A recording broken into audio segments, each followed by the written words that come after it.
His Excellency President Vladimir Putin, Their Excellencies, the African heads of state and government, the people of Uganda send you greetings and well wishes.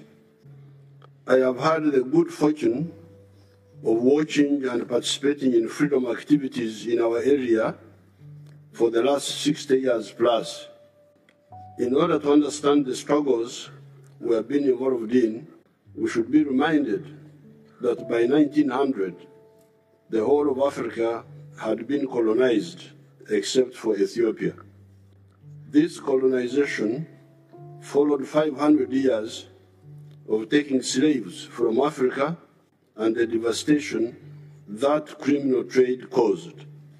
It was not only Africa that was colonized, but also much of Asia, India, Indonesia, Indochina, Burma, the Philippines, Malaysia, etc., and the subjugation and extermination of the indigenous people of the Americas and Australia.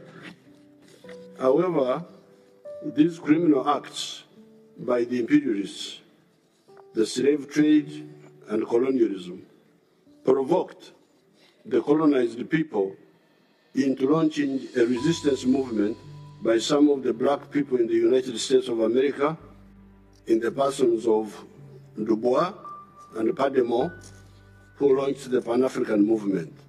This was the first step. Secondly, in 1912, the African National Congress of South Africa was launched, led by new resistance fighters, different from before, when the leaders of the resistance were the kings and chiefs, such as Kabalega of Uganda, Mkwawa of Tanzania, Lobengula of Zimbabwe, Mwanga of Uganda.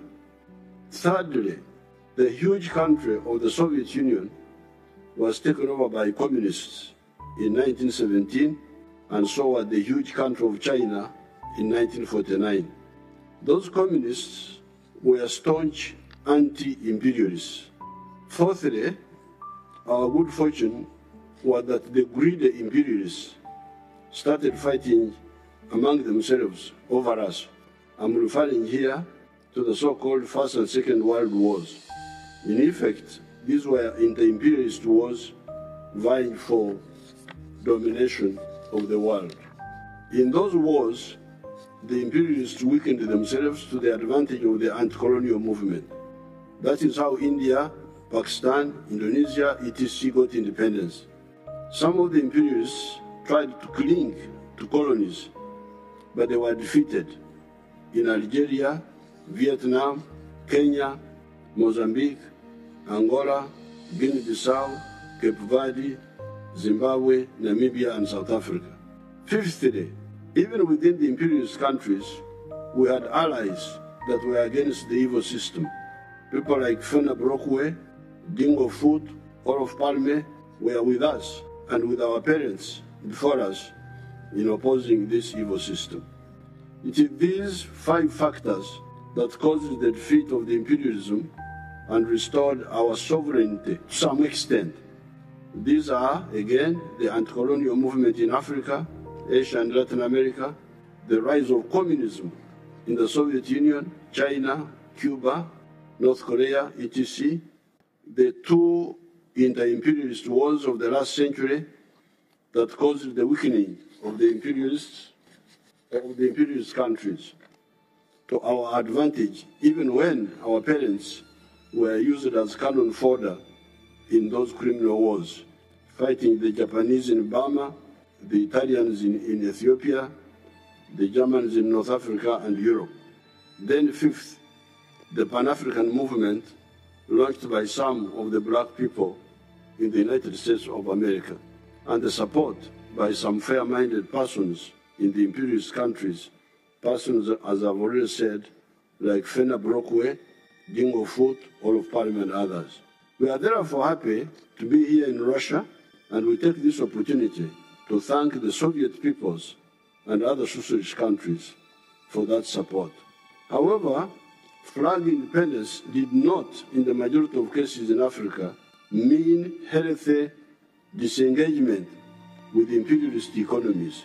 Up to now, many of the African economies still face the bottlenecks and distortions of the colonial era.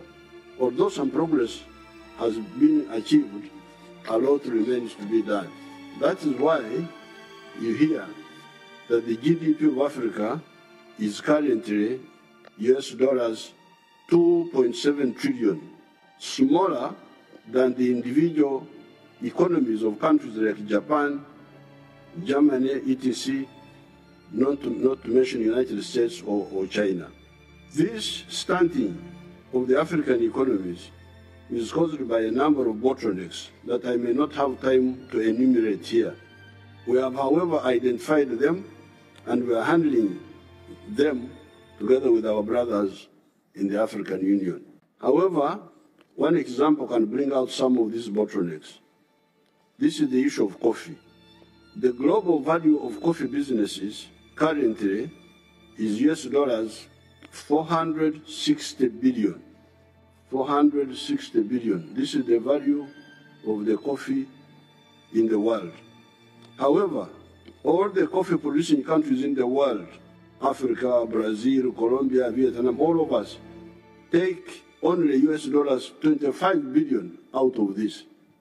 The coffee business in the world, 460 billion. All of us, the coffee producers in the world, our share, $25 billion. Africa's share is US dollars 2.5 billion. Out of the 460 billion, Africa's share is 2.4 billion. With Uganda taking $800 million, because we are now producing 800 million bags of 60 kilograms each. Germany, a non-coffee producing country, earns US dollars from coffee, 6.85 billion from coffee, more than all the African coffee producing countries. My young friend from Burkina Faso was asking about this, where the problem is. I could see he's very worried, our young soldier there. So you have the answer here. This is part of modern slavery. This is the modern slavery. What is causing this?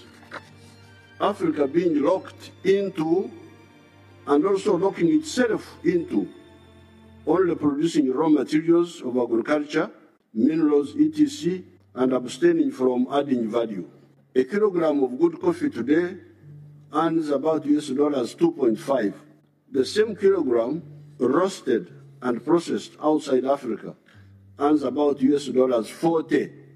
So we get $2.5 for a kilo of coffee. Somebody who is clever outside gets $40. This is the hemorrhage that has stunted Africa's growth. There are other bottlenecks, but I do not have time to go into them.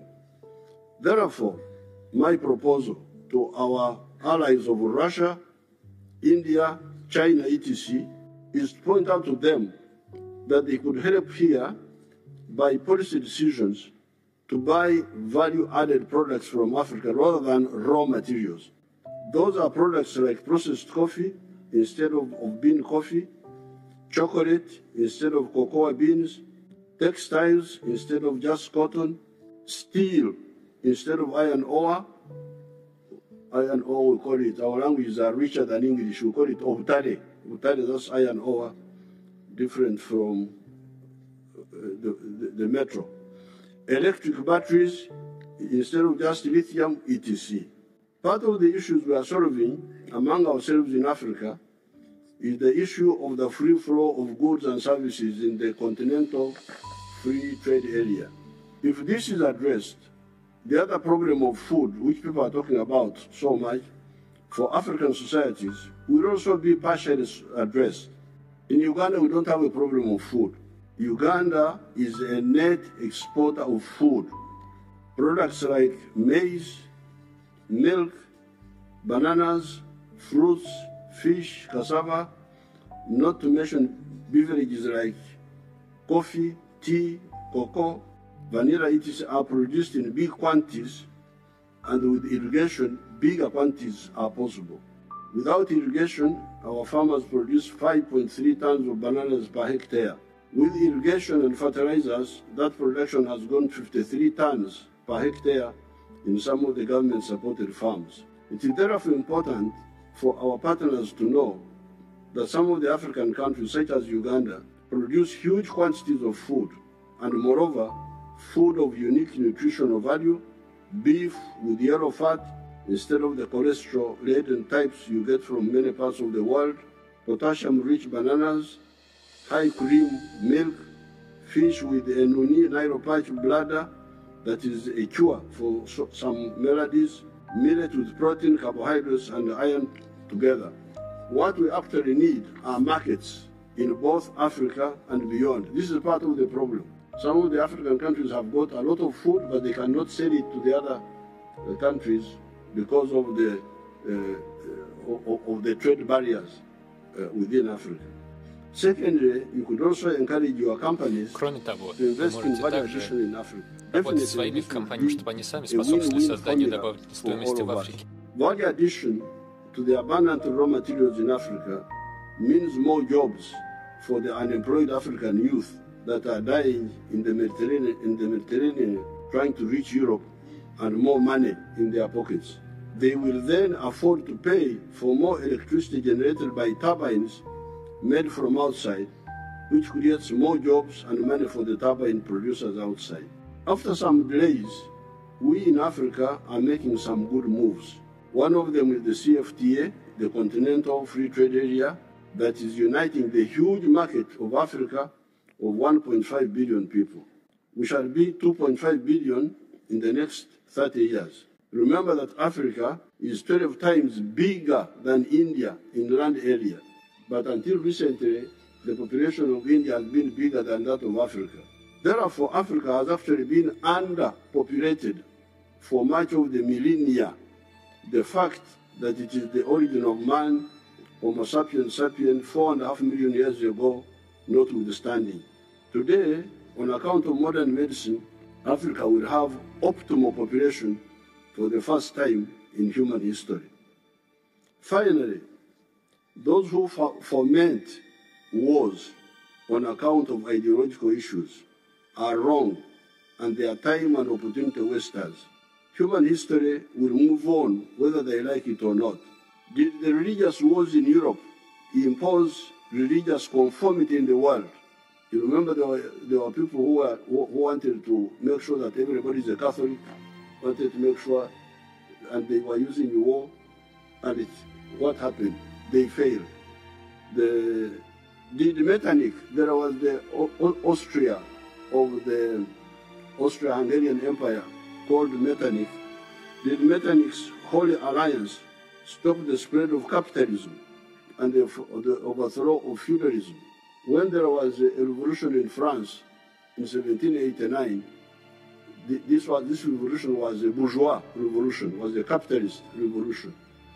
Now Metternich was supporting feudalism, and his answer was to launch war to defeat the capitalist movement in France. But he failed. The only justified wars are the just wars, like the anti-colonial wars. Wars of hegemony will fail and waste time and opportunity. Dialogue is the correct way. I thank you. Thank you so much.